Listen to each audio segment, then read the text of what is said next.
Tonight's bedtime story is called The Third Thing in the Method, and I'm about 50-50 on whether I find overhearing a terrible conversation amusing or entertaining. Also, I'm still utilizing an improvised audio setup here, so just bear with me a bit longer. Let's begin.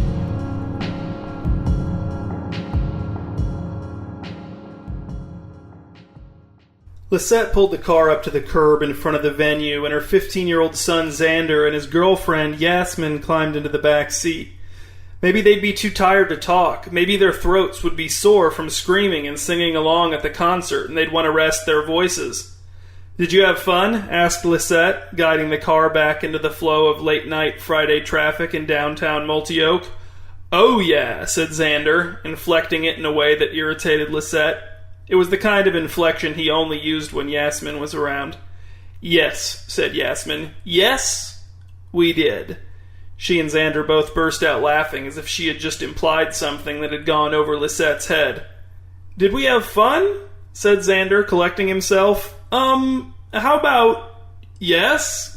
He and Yasmin lost it again, laughing and laughing. Lisette wanted to drive off of a bridge, cliff, or a ramp that would launch the car into a body of water. "I guess you could call the night we just had fun," said Xander. "You know, if you really wanted to." Lisette did everything in her power to not look in the rearview mirror out of fear that she might catch a glimpse of the expression on her son's face that had certainly appeared in the aftermath of his comment. She would give them no more encouragement. None. Neither of them.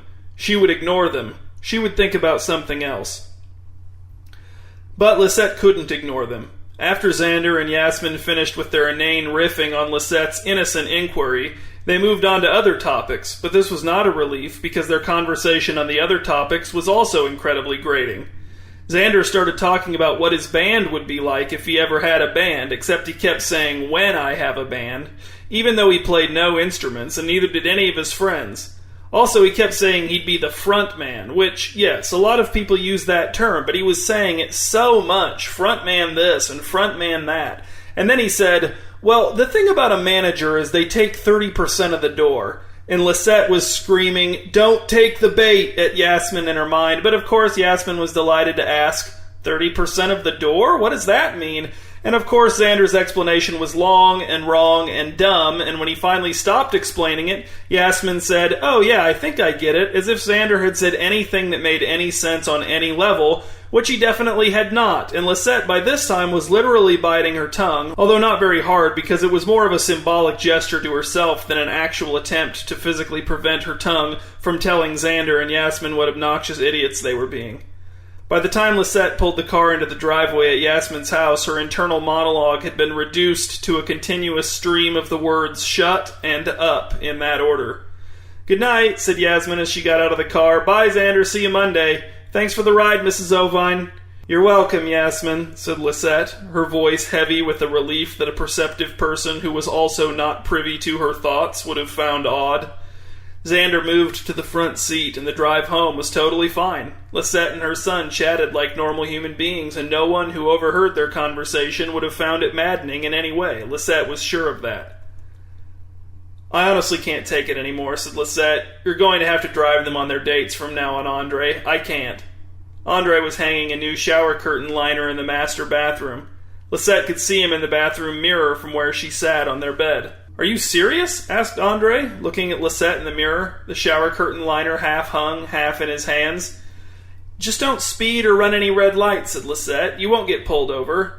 "What if a bad driver hits me?" asked Andre. "It's not like the cops aren't going to care that I'm driving on a suspended license just because the accident isn't my fault. I'll get in huge trouble. And imagine what Yasmin's mom would think of us." "Well, maybe I'll just tell Xander I'm not going to take them on dates anymore. We could tell them we don't approve of Yasmin and we want them to break up. They probably won't break up, but it'd be easier for me to refuse to drive them on principle that way." "That's so cruel," said Andre. "I really don't get why their conversations bother you so much. They're just kids. All kids are stupid. I bet some of our conversations were just as dumb as theirs, and we started dating in our mid-20s. "That's why I hate it so much," said Lisette. "It's so embarrassing. I remember having conversations like that. I remember specific conversations, specific words I use, and it's too much. I get so embarrassed." You just have to tune it out, said Andre. The shower curtain liner was now 2/3 hung. Think about something else. I can't, said Lisette, backhanding a pillow off of the bed. It's impossible. Everything they say just cuts right through whatever's in my head. Even if I put music on, they just talk over it. Their voices are the exact wrong pitch. No matter what I do, they're so audible. I even tried talking to my sister on the phone, and I basically heard nothing she said, and I heard every stupid thing Xander and Yasmin said. Maybe I should try headphones. No, said Andre, that's dangerous. You have to be able to hear sirens and stuff. Says the man with multiple DUIs, said Lisette. Andre swore. What's wrong? Asked Lisette. I hung this wrong, said Andre. It's one hole off. I have to take it down and start over. Lisette was almost asleep when Andre said, Lisette, are you asleep? Almost, said Lisette, feeling obligated to tell the truth. Look at this, said Andre. I found something that might help you. Help me what? Asked Lisette. I was almost asleep. It'll help you tune out Xander and Yasmin's conversation, said Andre. Here, look at it. Lisette sighed and sat up in bed. All the lights were off in the bedroom, but Andre was sitting up with his back against the bed's headboard and his laptop atop his lap. He angled the computer toward Lisette as she blinked at the harsh light of the monitor. It's this guy, said Andre, pointing to the picture of a curled hair man on the screen. He has a method. You could try it. You just watch his video for free, and if you try it and it works, you can donate money, but that part is totally optional. It might be worth a try. And this is for what? Asked Lisette. Tuning out Xander and Yasmin, said Andre. Tuning out anything you don't want to hear. How long is the video? Asked Lisette. It's only a couple of minutes, said Andre, but he says you have to watch it under headphones. But look, I have some earbuds right here. He produced a pair of black earbuds from within his bedside stand. Will you let me sleep if I watch it now? Asked Lisette. Yes, said Andre. Did you watch the video? Asked Lisette, slipping the earbuds into her ears. No, said Andre, his voice muffled by the earbuds. Do you want me to get better at not listening? He grinned, and Lisette could see his tongue gleaming by computer light in the gap where his missing canine tooth had been. The video began with the curled hair man talking in the relaxed, confident tone of a person who has his lines so thoroughly memorized that he finds it hard to believe that everyone else doesn't already know exactly what he's going to say. He wore a shirt with black and silver diagonal stripes. Lisette wondered how much thought had gone into the shirt. The wearing of the shirt, that is, not the design or manufacture or distribution or sale. The man sat in a chair behind a desk. Behind him was an old empty bookshelf. Lisette had never seen a bookshelf used as a background that wasn't well stocked with books, especially widely praised books. I don't have very much to tell you, said the curled hair man on the video. Just a short explanation of what's about to happen. You see, the most important thing you need to know is that in order to effectively tune something out, you must tune something else in. Brains are tuners. They tune to this, tune to that, but if they stop tuning, they die. Even when you sleep, your brain is tuning into something. The role of this video is to give you something to which your brain can tune in whenever you want to tune something else out. More specifically, something into which your brain can tune that is guaranteed to tune out everything else around you for as long as you choose, no matter what it is that you're trying to tune out. No matter what. Some people wonder if this is safe. They wonder if they won't be able to hear their child crying, or a police siren, or someone calling their name. It is safe. We're not offering you a means of going deaf, we're offering you a means for tuning out. Now, in a few seconds, you're going to hear something and see something. What you hear and see will then take hold in your mind, and it will always be there for you to tune into when you want to tune out something else. It's really that simple. 3, 2, 1.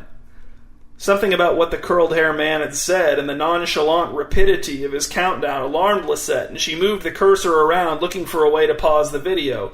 But she couldn't figure it out quickly enough, and the video changed to an image of a color that was almost black, but which was not definitively lighter or darker than black.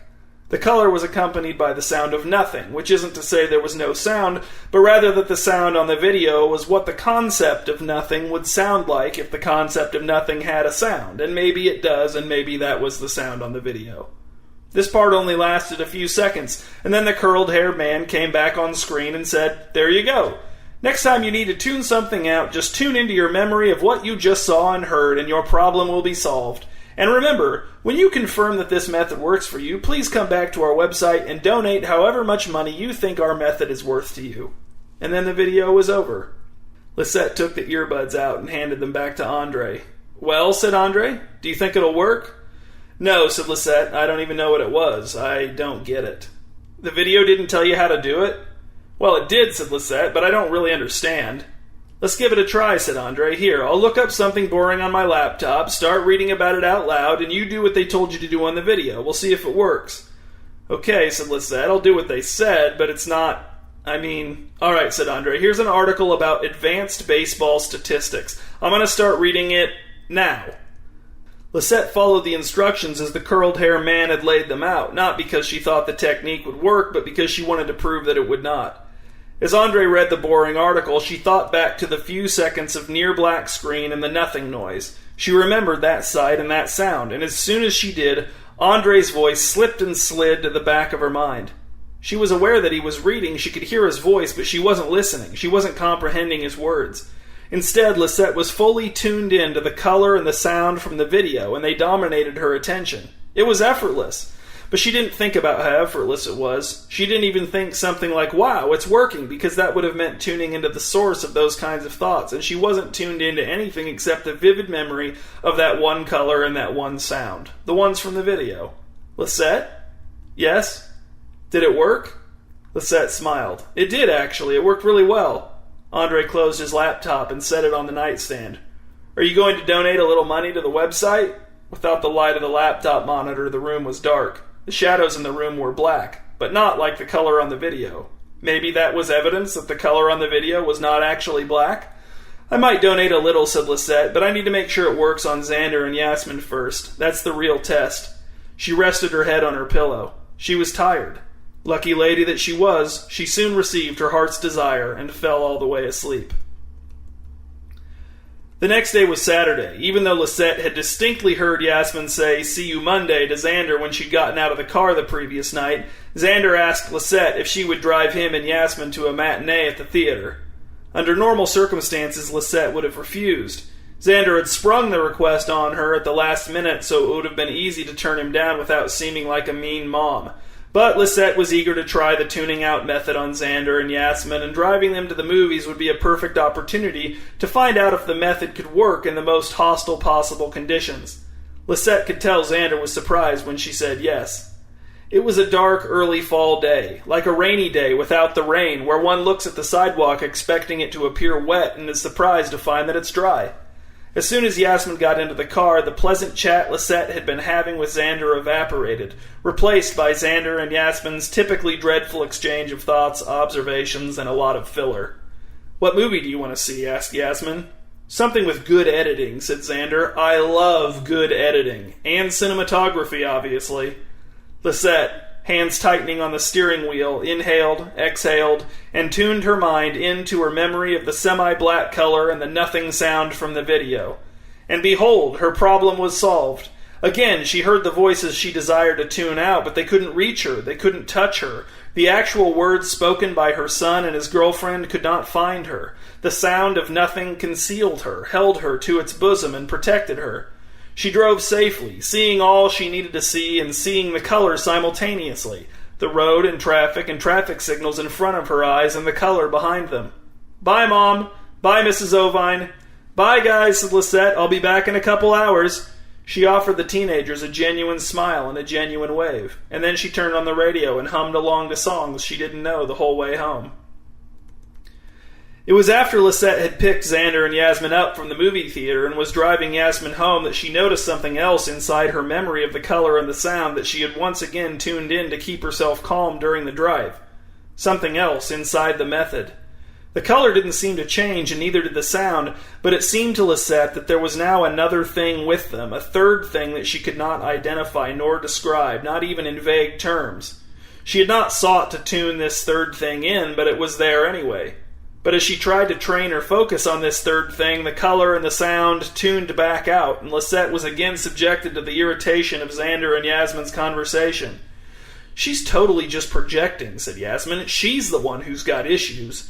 "Yes, exactly," said Xander. "She's totally projecting. Exactly." In a panic, Lisette brought the color and the sound back to the forefront of her mind, and was again able to tune out the teenage chatter in the back seat. But again, a third thing tuned in with the color and the sound, the same thing as before. Lisette didn't let it distract her this time. Tuning out Yasmin and Xander's amateur psychology was much more important than determining what the third thing was. She could try to figure it out later, or just leave it alone. Maybe it wasn't important. It probably wasn't. "I'm not sure I get it," said Andre. He was in the bathroom hanging an even newer shower curtain liner. He'd slipped in the shower that morning and grabbed at the new liner as he fell, destroying it.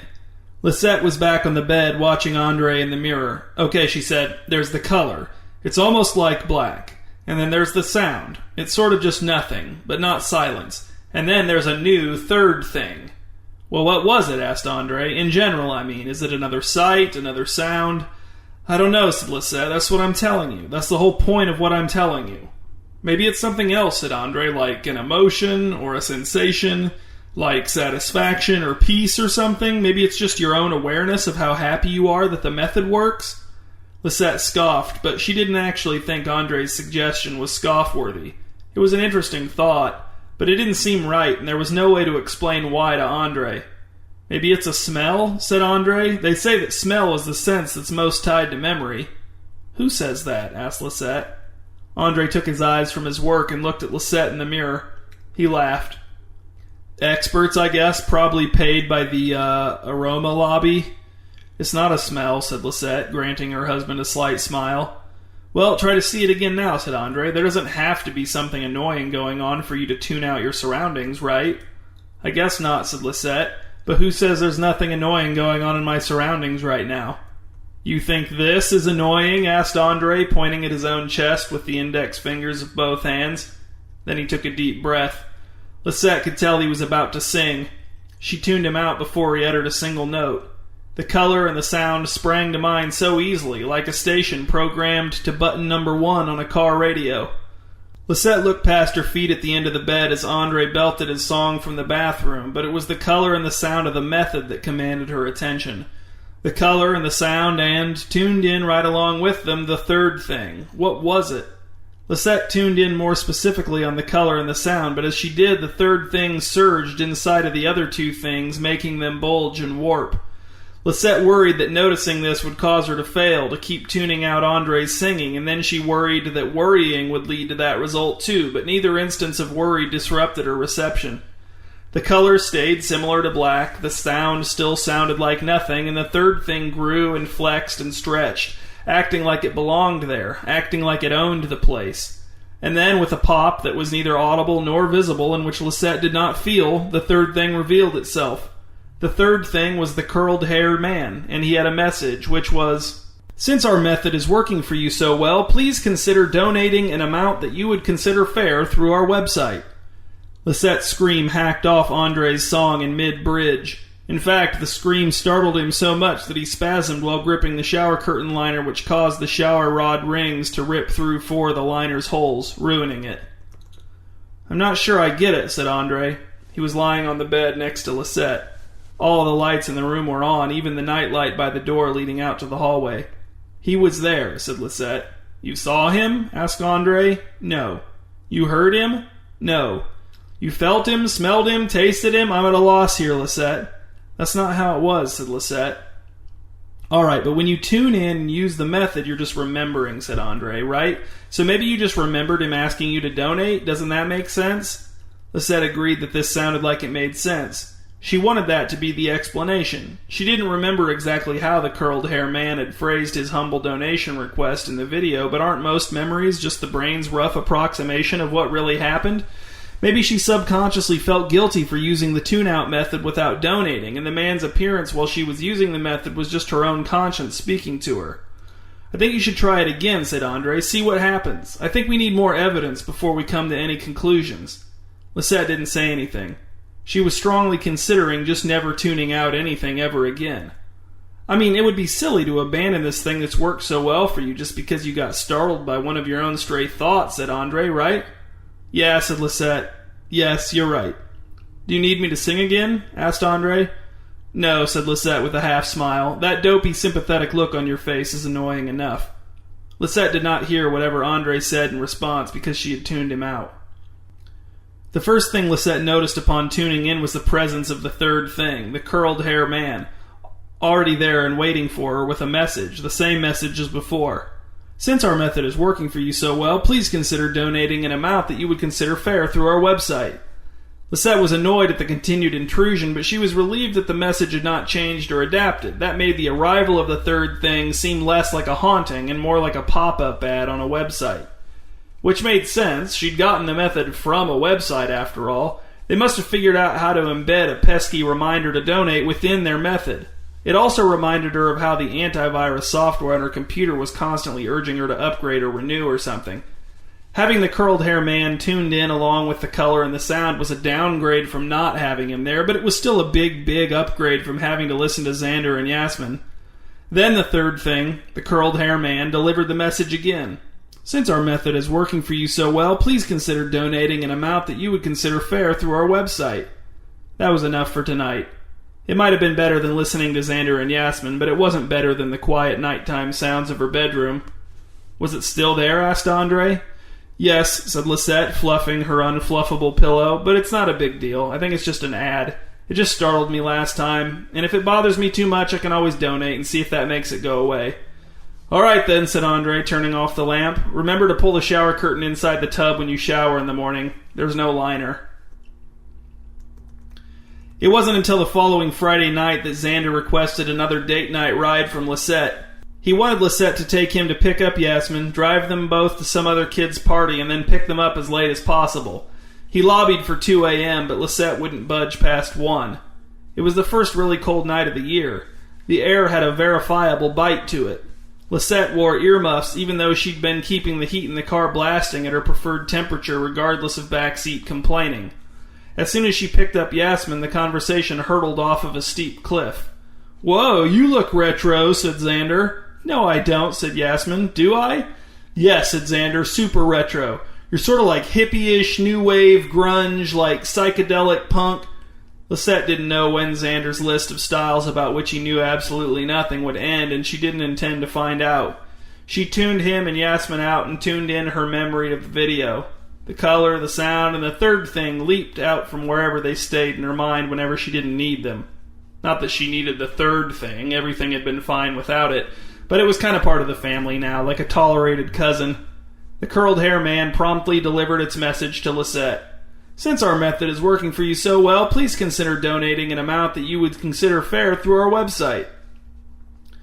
Maybe Lisette would donate tonight. After she dropped the kids off at the party, she would go home and donate. Then, when it was time for her to go out again to pick up the kids from the party, maybe the third thing would be gone and the method would be back to normal. The teenagers droned on, and the nothing sound was there along with the color, and the third thing delivered its message at regular intervals, and Lisette followed the instructions of her GPS as it led her through Multi-Oak to this other kid's party. And then, only a short distance from the destination, the color and the sound began to tremble, and this time the third thing trembled too. The curled hair man's message was actually interrupted mid-delivery. Something was happening. The method was changing again. Lisette was surprised but not alarmed this time. It would probably be another ad, maybe a more fervent request for a donation. She was definitely going to donate when she got home, at least a little bit. If she didn't, this method was going to get overrun by pop-ups. But then something Lisette was not prepared for did happen. The color, which had never quite been black, became black. And the sound, which had always been the sound of nothing, became a fuzzy drone. And the third thing, which had always been the curled hair man in a non-sensory way, became an image of the curled hair man, with his message written on a piece of parchment he held in his hand. The expression on his face was not comforting. What's happening, thought Lisette, and the curled hair man extended his parchment to her. Lisette read the message and found that it had changed. The message now read, "I don't know," with 3 exclamation points. "Bye, Mrs. Ovine," said Yasmin, hopping out of the car. "Bye, Mom," said Xander. "See you at 2. Lisette, sweating through her clothes, collected herself just enough to say, "Not 2, 1, and you know it." "Do you think $20 is enough?" asked Lisette, her laptop open on the coffee table in front of her. "Enough," said Andre. "I think it's too much." He was using his knife to cut the newest shower curtain liner out of its plastic packaging. The inevitable happened. His knife slipped and slashed a big hole in the newest shower curtain liner. He walked right over to the garbage and threw the ruined shower curtain liner inside, punctuating this action with a sorrowful sigh. Lisette donated $30. Would the transaction need to go through before the method would go back to normal? Surely whatever was going on wasn't that connected to the mundane particulars of the transaction. Lisette decided she would briefly tune out the boring doctor show playing on the TV in front of her just to check and see if donating had helped. Lisette tuned out the boring doctor show and tuned in her memory of the video. She gasped in a mental way. The color was black, but faded and patchy. The fuzzy drone had become a churning mechanical cough. The curled hair man lay on the ground with his parchment lying next to him. The parchment was face up, but if the blotches of ink it showed had been intended as a message, Lisette couldn't make it out. Then Lisette noticed the other things. A smell, for one, like a whole patch of potatoes turning bad underground, and a sensation like itchy humidity that she could also taste. It was stale. There were other things inside the method, too. 2 people trying to open an industrial-sized tin can by striking it with wrenches. A dog of poor breeding savaging a length of brown garden hose. An astrological body providing harsh and intermittent light. A woman in a short fur coat using sandpaper to further diminish the color inside the method. "Hey," Lisette thought at the woman, "what happened? What are you doing? I donated." The woman turned to Lisette and brushed some flakes of the color off her sandpaper. Nature isn't very fond of a near vacuum. Nature, thought Lisette. This mess isn't nature. You are not nature. The woman laughed, and Lisette saw, heard, tasted, smelled, and felt it. "Okay," said the woman. "Maybe you don't think of everything that's natural as nature. That's all right." Where did all this come from, thought Lisette. This is the third thing's fault, isn't it? Everything was fine until it showed up. It let the rest of this stuff into the method somehow. The woman made a condescending gesture with her sandpaper. "Sister," she said, "we are the third thing." Lisette understood the woman's use of "we" and the wave of her arm to encompass everything Lisette had tuned in, everything now inside of the method, including smells. "And," said the woman, "there wouldn't even be a method without us." When Xander and Yasmin got into the back seat of the car, Lisette could tell they were relieved to see her. They did not look like 2 kids who had another hour of party in them.